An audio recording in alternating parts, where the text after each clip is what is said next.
Hello and welcome to the Great Lakes Fishing Podcast at Fishhawk Live. Today we're joined by Captain Craig Sleeman. Craig, welcome to the show. Thanks, Chris. Glad to be here. Appreciate you having us on. Well, today we're discussing the National Walleye Tour, and this is the first year that you've fished full-time on the tour, and you've done really well. Earned a spot in the Tour Championship on Lake Erie out of Dunkirk, New York, and that's coming up in about a month. And you have to be in the top 40 to do that. You finished the regular season in 27th place overall in the standings. That's quite an accomplishment. How do you feel about your season? Yeah, thanks for that. Our season, this year obviously being a full-time job for us, starting there in March in Detroit and now finishing up in Green Bay here this last week. I feel very blessed. Number one, to have the opportunity to compete. We've got a lot of great people involved with our team that travels and a lot of the support at home. And, also too, I feel like we've learned a lot. The last couple of seasons, we've struggled a little bit here and there at certain places, and our approach to breaking down new water and obtaining information and putting together a game plan with our co-anglers and our team, I think has been very beneficial to having a full-time, a time allotted to actually tackling the tour. I mean, only fishing 2 events my first year and then only 3 events last year. The learning curve has been pretty steep. And so now having, that opportunity to take the time and spend, full weeks pre-fishing and getting in front of, new fish in different diverse places, across the country has really helped our program. And, I'm super excited to bring it back to Dunkirk. Dunkirk is a really unique fishery. It's in the eastern basin of Lake Erie. It's on the southern shore, probably about, 25, 30 miles from Buffalo. And, it's kind of where I cut my teeth walleye fishing, and I'm really looking forward to the opportunity to bring in some of the best out to challenge everybody. It's going to challenge for us. It's going to be a challenge for most guys to get here. The fish are constantly moving, and but yeah, again, super excited about the season. Really looking forward to this championship, and hopefully we can arrange a top 10 there at the last day to even have a chance. So, but definitely looking forward to it. Yeah, you said you've kind of fished part-time on the tour up until this year. What went into the decision this year to go full-time this year on the tour? Yeah, we had some financial backing from some of our sponsors, and that really does help. So I do have a lot of people to thank for that. Also too, with that championship being in Dunkirk, I think that was going to be our major goal, was to try to just have a chance at competing in that top 40. And so those two factors, I think, were key players in putting this all together to try to make it here at the end. All right, the tour started off in the Detroit River. You had a really nice showing there. Tell us a little bit about that Detroit River stop. Yeah, Detroit was a challenge. The weather, obviously, super difficult. We had high winds. We even had a day cancel on the river, which is usually never, a thing. But we had some issues with water clarity. The difference between jigging, with a 3/4 ounce or 1 ounce, lead head and a piece of plastic versus, possibly using the hand lining system was something I had to learn very quickly. Never having that opportunity prior to, approaching that event. Hand lining became one of my favorite applications of trying to get those fish to bite. And I learned a lot. It was kind of a run what you brung and dive in head first and see what happens. But that event really did challenge a lot of anglers. Happened to have the only 5 fish limit on day 1, which was a huge feat out of 113 anglers. To say that I caught the only limit was, a big feather in the cap for the year, and that got us started. But had a few mechanical issues on day 2 with some bad fuel, but got a late start and caught a nice 7-pounder on our first drop, which put us in the hunt. So we ended up top 15, which, to me was points and a paycheck is what we always kind of shoot for. Try to grab those points and try to grab a paycheck. But yeah, it was a very difficult event, and learned a lot about water clarity, learned a lot about, the fish migration. And of course, 3 or 4 days later, seems like the fishing really picked up there after we had left. So, but yeah, had a really good first strong event, and, learned how to fish a river properly with, some local help and our team. We really, had a lot, going for us with some of that local help. So that definitely pays off. All right, we normally focus on the Great Lakes, but we're talking your tour, kind of your experience this year. Tour heads to a variety of different destinations. The next stop was on the Missouri River in late April. That was in Chamberlain, South Dakota. This was kind of a tough spot. You talked about points and paycheck. Neither one of those things happened for you here. Tell us a little bit about that experience being out in South Dakota and kind of a rough showing for you there. Yeah, it was. And, that's fishing, you're going to have your ups and downs. And again, having it be the first time even seeing this body of water, learning that walleyes can actually be in 3 to 6 inches of water on a shoreline, was a surprise to me. And so, learning that lighter jig bite, casting to shorelines, finding that slot fish. And, again, these tournaments, at these bodies of water, especially the one in South Dakota, is a slot tournament. So we're only allowed to keep, a certain number of fish. Once our fish are on board, we cannot release them or upgrade in what they call culling. And so, fortunately for, this event, it does help with the preservation of the resource. But at the same time, as an angler, you've got to be able to make that mental decision of, should I keep this, 19 3/4 inch fish because it is under that 20-inch slot limit, or, do I try to, extend my, goal of catching a bigger fish in a just tighter slot to try to get them to get that weight higher. And so, learning more about the slot limits and what fish were available to be caught.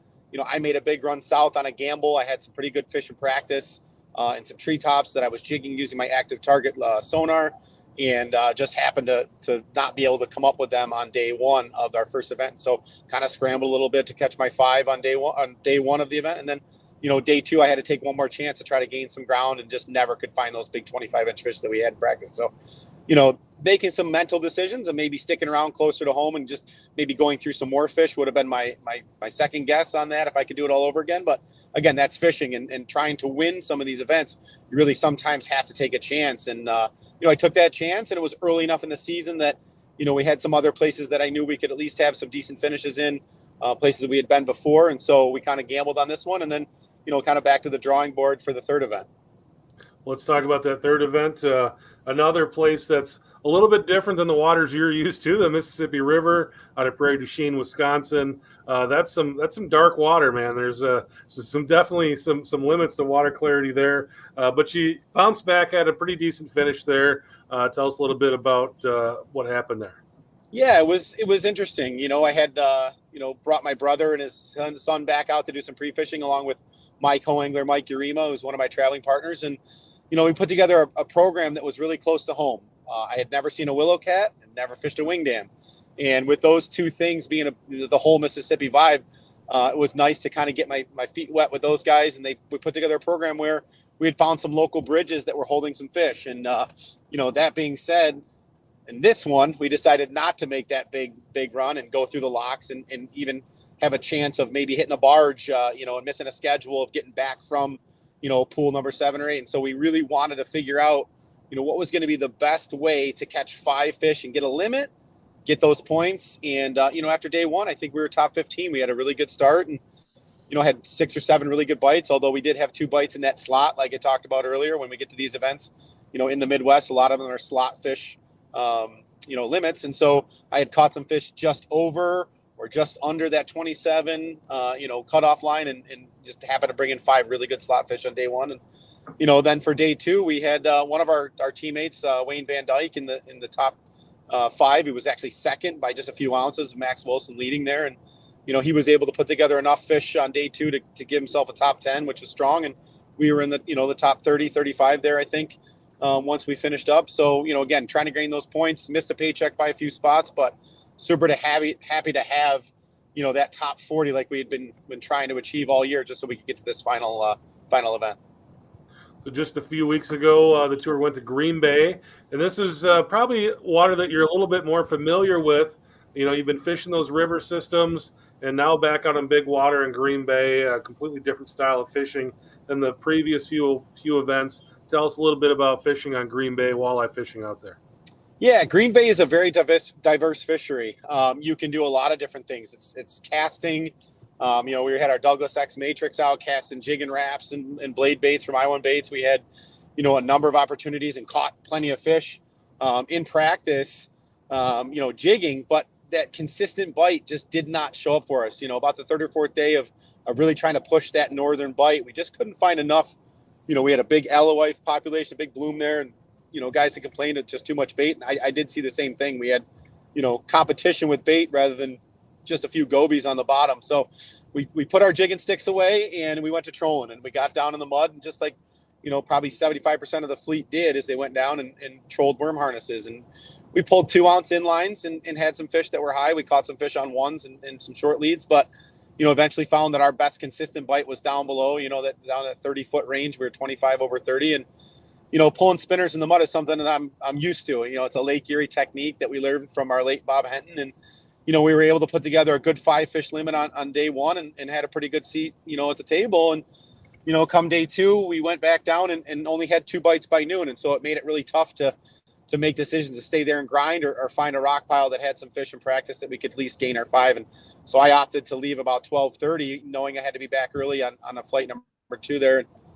Put together 3 fish fairly quickly on a rock pile. They just, weren't very big fish, but happy to bring, again, another limit. And having 2 limits in that tournament, usually can get you a top 40. That's exactly what it did for us and secured, a bump up in the standings. We went from 33rd up to 27th. And, like I said, didn't have to gain any points, just wanted to stay in that top 40, but happy to do so at the same time. All right. Yeah, you had a good finish there. Put yourself in 27th overall for the season. What's it like for you to see your name on that list with a lot of your heroes and just a lot of guys that are really well known as just accomplished anglers on the tour?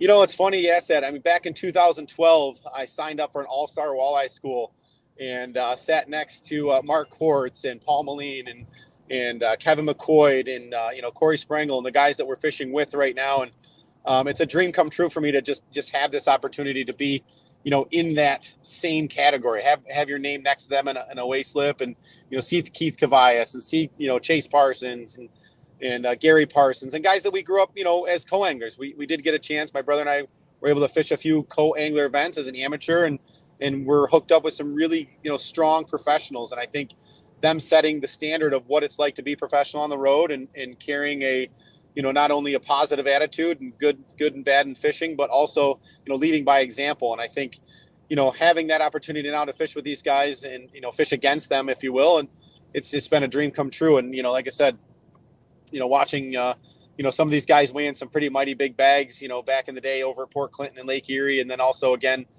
guys that have won some events here over the last couple of years. It's truly a blessing, and I'm super excited to have the opportunity. We talked a lot about several different bodies of water so far, but now the Tour Championship is coming to what is essentially your home waters. You said you kind of cut your teeth there, and I've fished with you out of Dunkirk, New York before out on Lake Erie. How much are you looking forward to this championship and getting to a piece of water that you're really, really comfortable with?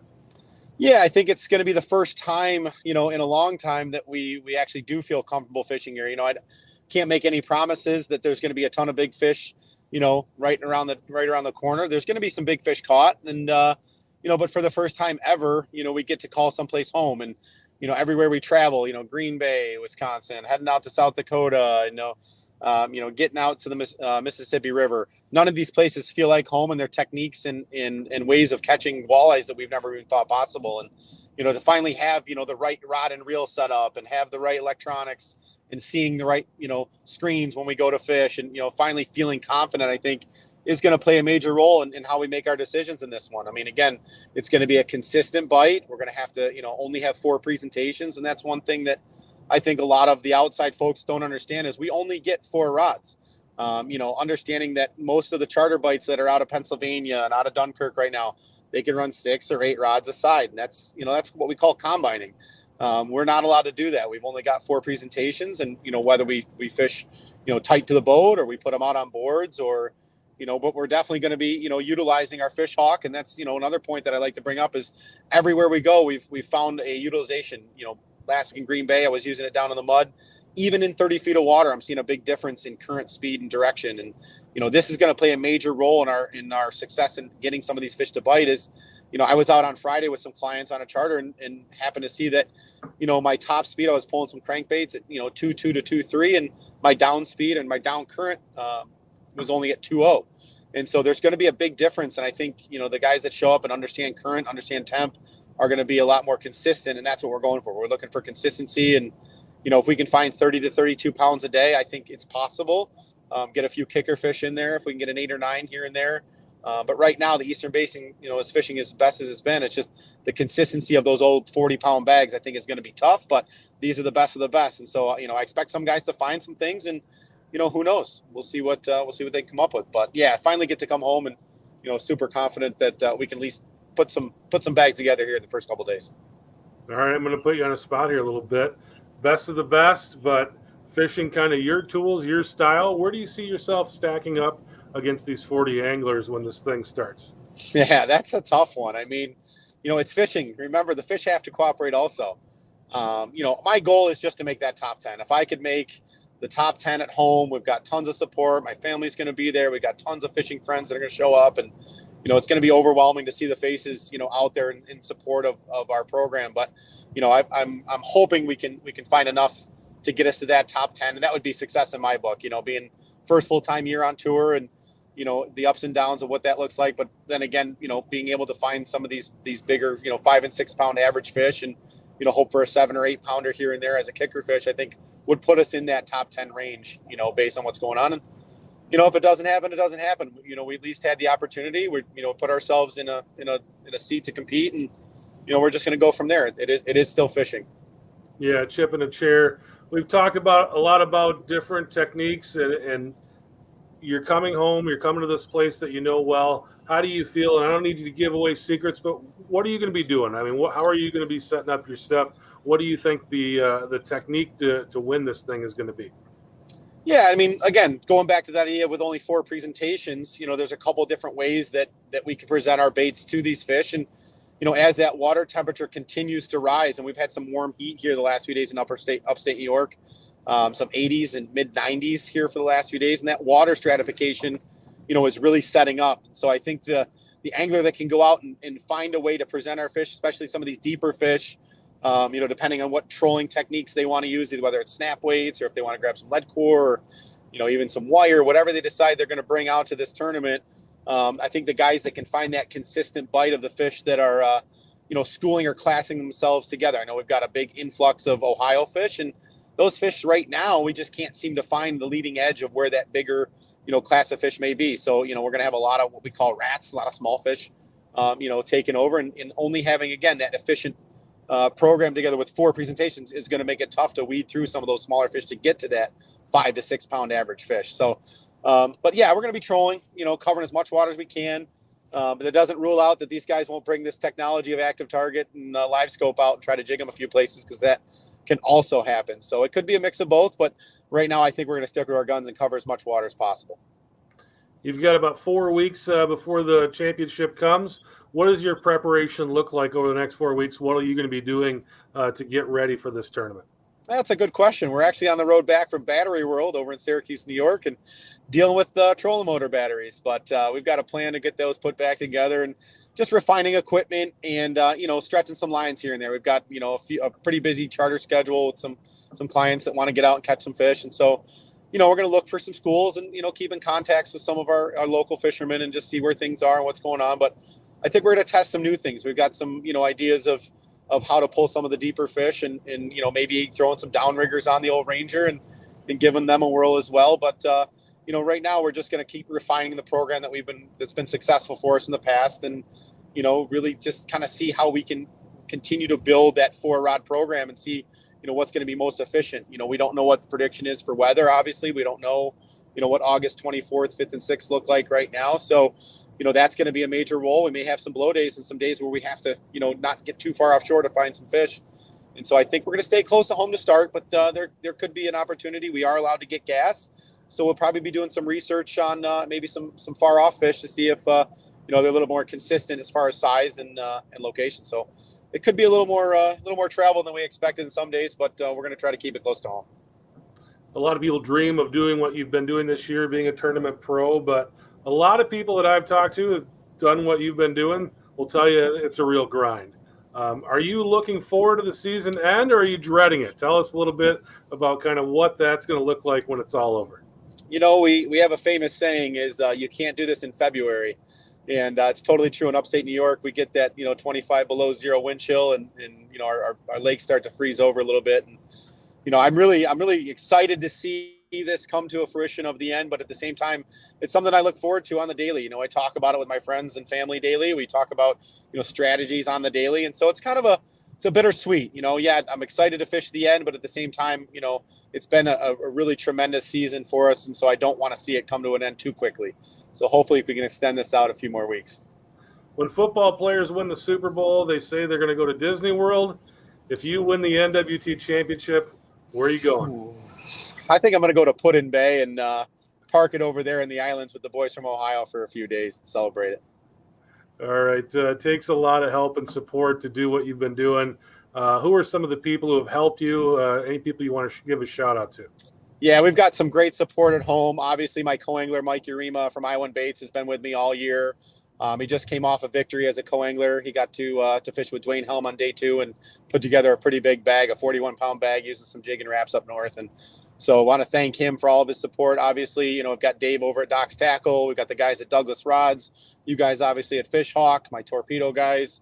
Ryan Denhays over at Access. We've got plenty of guys. The guys obviously Walleye Nation Creations, always hooking us up with some reapers, and those have been really hot lately on Lake Erie. So many people in manufacturers, but my friends, family, Jess at home, my mom and dad. My mom's been going through some health issues, so I'm really excited to have her back to health and get to share this moment with her of finally becoming a professional fisherman in a championship, right around the corner. So I'm super excited to see them, and obviously my twin brother Ethan. He and I share the responsibility of the boat and at the shop and putting things together. And his son Fisher been super supportive and actually flew out to help with some days of pre-fishing Green Bay. So I owe a lot to them as well. Very cool. I really appreciate coming on, Craig. Is there anything that you wanted to say or talk about that I didn't ask you about today? Just take a veteran fishing. We had a Western New York Heroes Day here a few weeks ago, and we had some of our New York veterans out on the water. And I think, we've got to remember, even though our world is in a little bit of turmoil right now, our country's, kind of on its ups and downs, gas prices are out of control, but we still owe a lot of our time on the water to those that fought for our freedoms. And if we could take a veteran, I try to shoot to at least do that day. And then if I can find a few more throughout the year to donate a trip to take them out and put them on the water, I think it's super important that we remember, why we do have these opportunities to fish for these championships. And I think it's something that we can all learn from is those folks put their life on the line, and we still have active duty members. I've got students that I had in school that are, still fighting for our freedoms and keeping us safe at home. So I want to, pass that along would be my number one thing. Very well said, Craig. Really appreciate you coming on, taking some time out and talking with us, and wish you good luck here as your tournament season winds down, and have fun out there with your charter clients, and just appreciate you coming on. Always a pleasure talking to you. Perfect. All right. Thanks so much, Chris, for watching. Thanks so much. I can't thank you and Trev enough for helping us out with it.